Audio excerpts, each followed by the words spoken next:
5 मिनिटात 25 बातम्यांचे सहप्रायोजक आहेत defence career academy, Chhatrapati Sambhajinagar व कोल्हापूर। युवक युवतींनो, भारतीय सैन्यात घडवा अभिमानास्पद करिअर।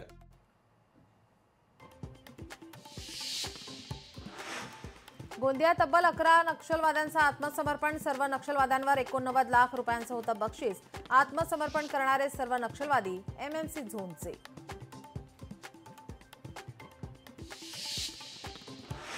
पुण्यातील गुंड बंडू आंदेकर आणि पुतण्या शिव बांदेकरची धुळे कारागृहातून रवानगी। व्यापाऱ्यांकडून खंडणी वसूल केल्या प्रकरणात अटक करण्यात आली होती।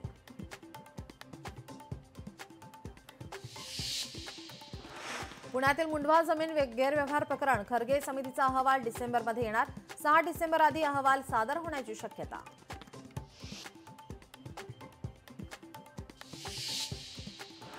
शालार्थ आयडी प्रकरणातील भ्रष्टाचार रोखण्यासाठी सरकारकडून एसआयटी गठीत। एका कर्मचाऱ्याला 1 लाख रुपये घेताना करण्यात आली होती अटक।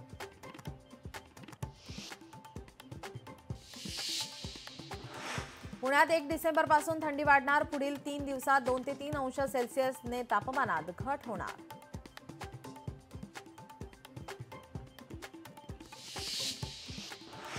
विरार डहाणू मार्गावर धावणार 15 डब्यांची लोकल। पश्चिम रेल्वेवर एसी लोकलच्या फेऱ्या वाढणार।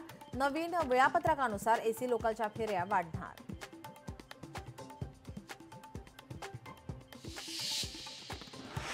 छत्रपती संभाजीनगरच्या वाळूज परिसरात बियर घेऊन जाणारा ट्रक उलटला। ट्रक उलटल्याने तळीरामांची बियरचे बॉक्स पळवण्यासाठी झुंबड। पोलीस घटनास्थळी दाखल।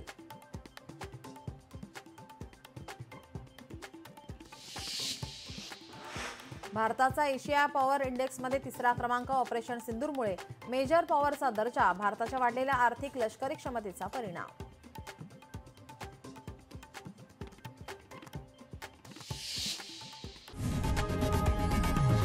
लोकशाही मराठी ऐका, पहा, जागरूक रहा।